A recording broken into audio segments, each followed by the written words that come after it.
Os jogos não são apenas uma fonte de entretenimento, diversão ou escapismo da realidade. Os jogos fazem parte da identidade da nossa sociedade e são também uma expressão artística e cultural da nossa sociedade.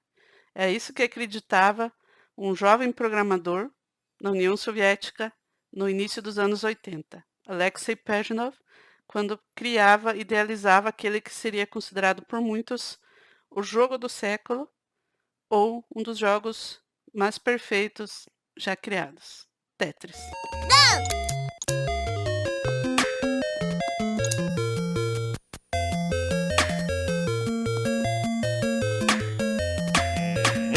Eu terminei a leitura deste quadrinho, foi lançado agora pela editora Mino aqui no Brasil, do Box Brown, Tetris, os jogos que as pessoas jogam.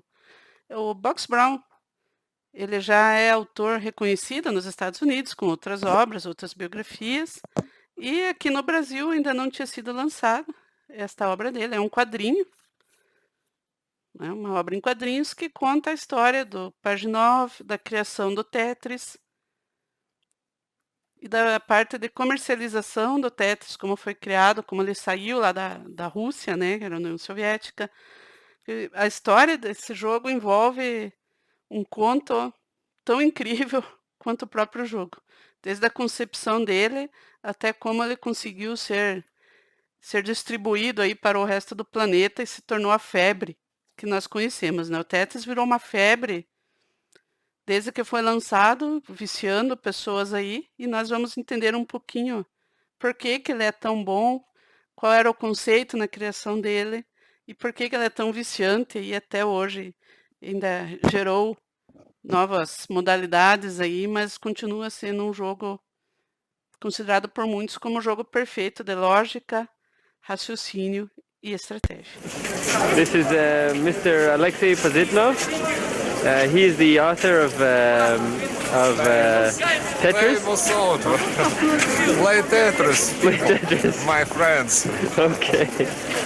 Os jogos, eles existem na nossa sociedade desde o início, né, dos registros que nós temos aí do início da nossa sociedade, seja jogos lá da pré-história, com registros em pintura de esportes e caçadas, ou que talvez fossem lutas corporais, né, uma espécie de luta livre.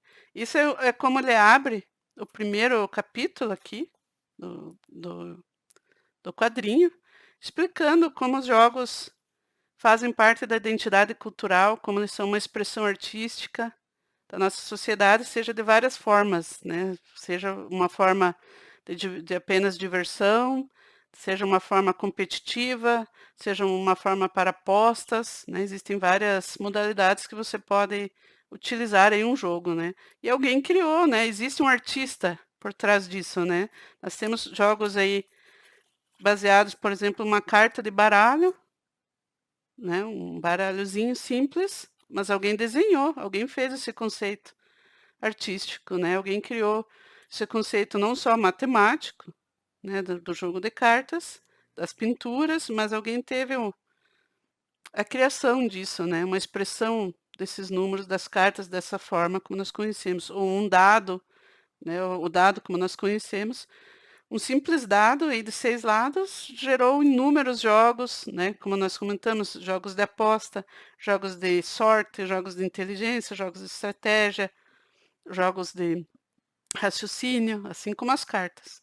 Nós temos inúmeros jogos aí de diversão, jogos simples, jogos complexos como o poker, né? O poker, ele usa aquele ditado, né, que para você aprender a jogar poker, você leva meia hora, mas para você ser bom no poker, você precisa jogar uma vida, né? Não é, o jogo envolve questões matemáticas, estratégicas, vão muito além da primeira habilidade ao conhecer o jogo, né? Então alguém criou isso, né? Existem lá, ele abre aqui também sobre os egípcios que criaram lá o primeiro joguinho de tabuleiro com algumas peças. Nós temos depois o próprio jogo do xadrez, né? Um conceito dos jogos de tabuleiro. O jogo de xadrez é também um dos maiores jogos já criados pela humanidade, né? Em questão de estratégia, lógica e raciocínio. Então todos esses jogos foram utilizados de várias maneiras, por várias formas, várias pessoas, vários povos diferentes, mas sempre representando aí a identidade da nossa sociedade, né, enquanto religião, enquanto valores, princípios, de vários âmbitos, né. Os Jogos Olímpicos, né, os próprios Jogos Olímpicos físicos, né, os jogos físicos também foram muito usados, é claro, né. A própria Olimpíada aí, que é a maior representação aí de unidade, né, entre os povos que nós temos aí no planeta. Então todos esses jogos têm uma representação muito maior do que um simples joguinho ali de diversão para você descansar ali e dar umas risadas, né. Vai muito além do que isso. Isso é o que acreditava o Alexei Pajitnov, um jovem programador que trabalhava em Moscou, aqui na Academia de Ciências de Moscou. Aqui ele representa, né, o Pajitnov, que é o criador do Tetris, aqui em cima. E aqui o seu melhor amigo, que trabalhava com ele também, que era, vocês vão me perdoar meu russo aqui, Vladimir, que era o melhor amigo dele. E os outros amigos do setor, né, de programação, que também colaboraram quando ele estava. Ele criou no tempo livre, né? Ele era um programador que acreditava, fã de jogos de quebra-cabeça físicos, né? Várias formas. E um dos jogos, é claro, que ele gostava, este era o Pentaminos, né? Que era como se fossem as pecinhas de dominó, de madeira, a serem encaixadas, mas eram encaixadas em um tabuleiro, né? Você tinha o tabuleiro de madeira, aqui no meio da mesa, com as peças, muito parecido ali com as formas que vieram a ser utilizadas no próprio Tetris, né? E era jogado na mesa, né? Um jogo de tabuleiro, onde poderia ser jogado sozinho, como um desafio, poderia ser jogado competitivamente entre duas pessoas. E essas eram as peças, né? Era pentaminos, porque cada peça era formada por 5 blocos, né? 5 quadrados, que formavam os diferentes formatos de cada peça. E esse era um dos jogos que o Alexei gostava, né? Era fã e gostava de jogar e aprender as estratégias. E tudo começou com ele imaginando, né? Como se fosse uma espécie de um aquário, onde as pecinhas de madeira iam caindo e tinham que ser encaixadas, né? Em seu formato, a partir dessas peças de madeira. O Alex era um menino bem criativo, questionador, né? Ele fazia isso nas horas vagas. Isso é bem contado aqui pelo Max Brown, né? Eu estou só resumindo um pouquinho. Mas ele era muito criativo, um ótimo programador, né? Ele trabalhava no setor de ciências lá de computação de Moscou, sucedendo lá que os cientistas que trabalharam, por exemplo, para mandar o satélite lá para o espaço, Sputnik.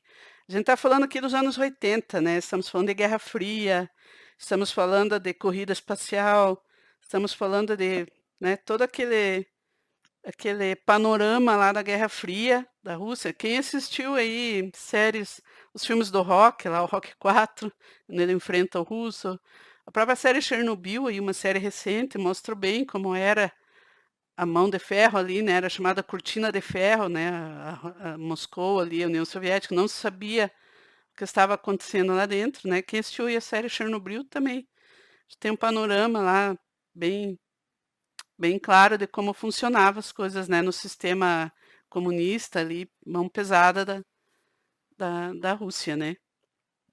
USSR, né, quem jogou com o Zangief lá também na primeira versão do Street Fighter 2, também vai lembrar, né, USSR, União Soviética, né.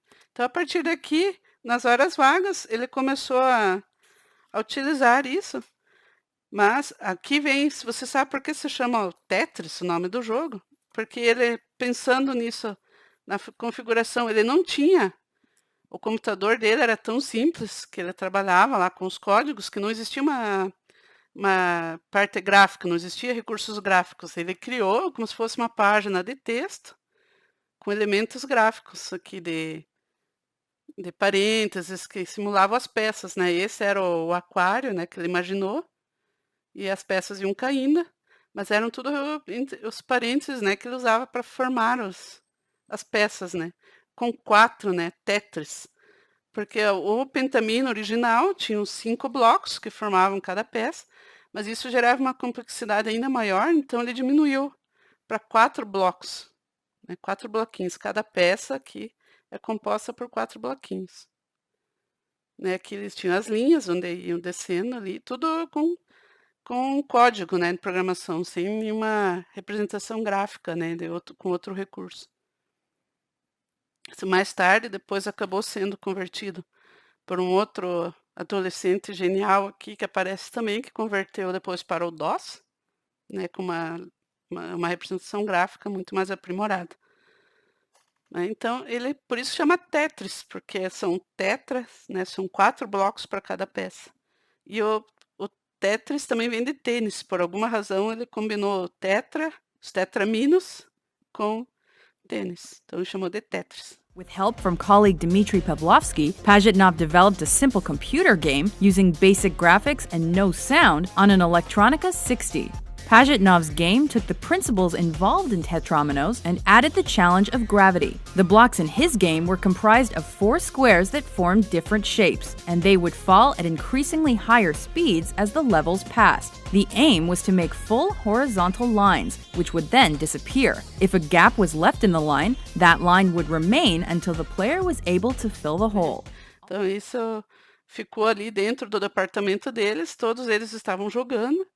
Isso acabou vazando, né, o jogo cabia num daqueles disquetes, flácidos, aquele disquete preto grande, flácido, né, que existia na época, então ele não ocupava tanta memória.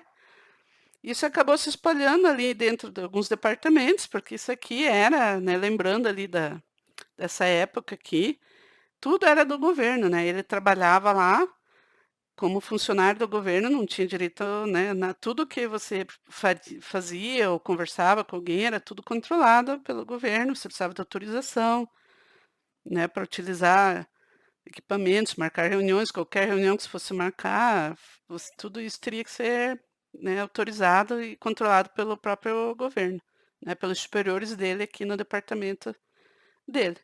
E ele não se preocupava muito com isso, né, ele era apaixonado ali pelos jogos de quebra-cabeça, pelos desafios, e só queria fazer o jogo funcionar, ficou idealizando na cabeça dele esse conceito do quebra-cabeça ali, caindo as peças, girando para que encaixasse, até que ele criou o conceito, né, de completar a linha embaixo e sumir, e aparecer a próxima peça. Toda essa parte, esse layout que a gente conhece do Tetris, né, já na primeira versão.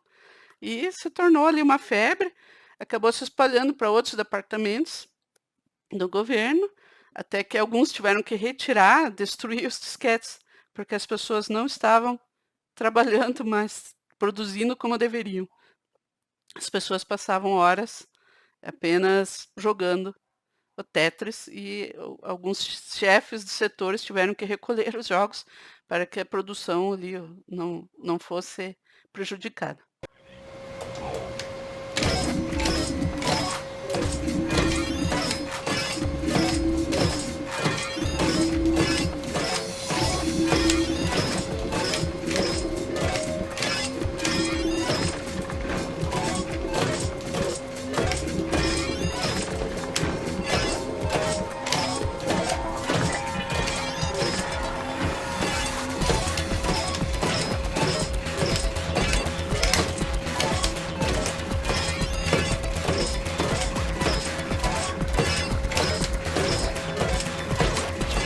O livro também apresenta uma questão muito legal da parte psicológica, né, da recompensa do jogo. Por que o Tetris é um jogo tão viciante, né? Porque ele tem essa recompensa constante e imediata, né?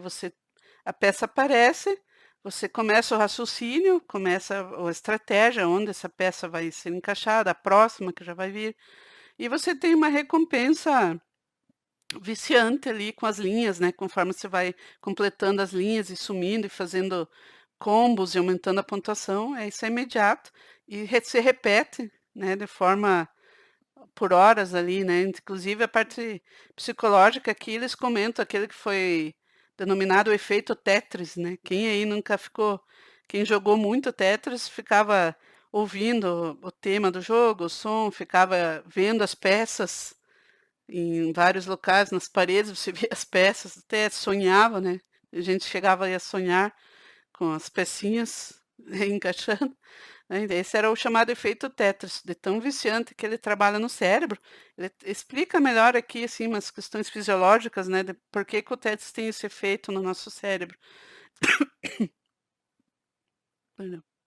Ele trabalha, né, essa questão psicológica, por que que o Tetris tem esse efeito tão forte no nosso cérebro, mas ele utiliza isso, né, essa recompensa rápida e constante, né, o desafio e a recompensa constantes que você consegue jogar por horas e horas sem se cansar, né, continuar melhorando seu desempenho.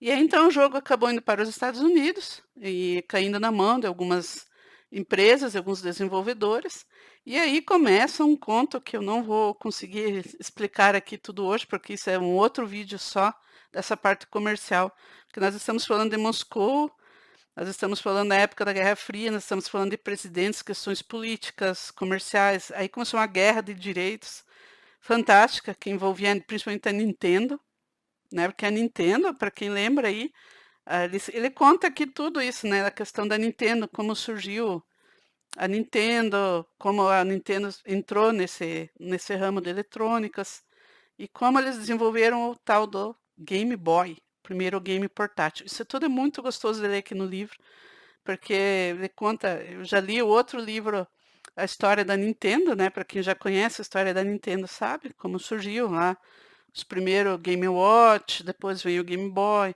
o conceito que eles tinham para que os japoneses pudessem jogar no trem, né, porque os japoneses no trem costumavam a ter jornal, né, no tempo de viagem, deslocamento, que os japoneses usam muito para trabalhar, estudar.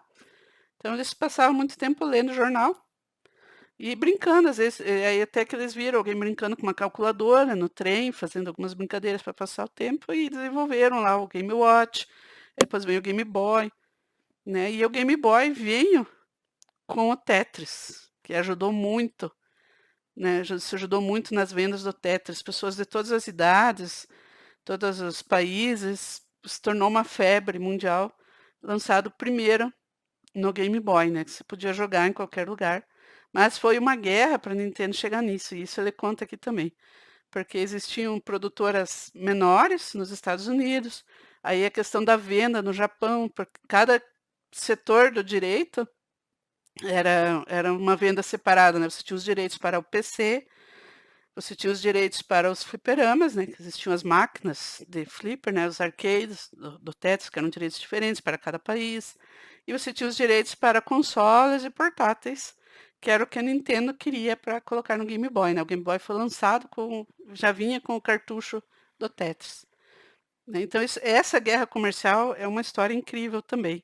Envolve exércitos de advogados, de contratos, o Telex, porque a Rússia ali, o Moscou criou, quando eles souberam desses contatos, desses acordos que eles estavam querendo vender, o Alexei Pajitnov, o criador, não tinha interesse, ele nem podia vender esse jogo era do Estado. Como ele criou lá como funcionário, dentro do departamento lá, esse jogo pertencia, todos os direitos pertenciam ao Estado. Então foi criada uma comissão para participar dessa negociação, né, com as vendas dos direitos do jogo. E, claro, ele fazia parte dessa comissão, mas a decisão não era dele, né? Existiam os superiores a ele na hierarquia ali do Estado que decidiam, né, para quem seria vendido, os valores e tudo mais para os outros países. E aí começou uma guerra, porque você tinha Nintendo, a Atari, Sega, todos lançaram algumas versões, alguns podiam, em alguns países foram considerados cópias ilegais, tiveram que ser recolhidas.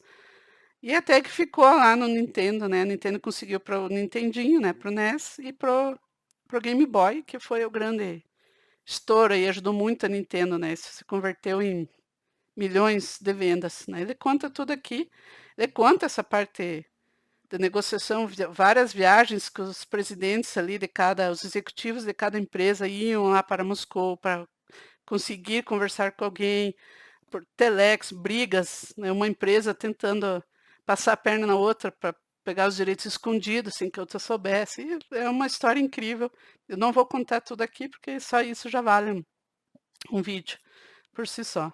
Mas no fim, foi para a Nintendo que conseguiu haver maior número de vendas, né, com o Nintendinho e o Game Boy, e arrecadou muito dinheiro.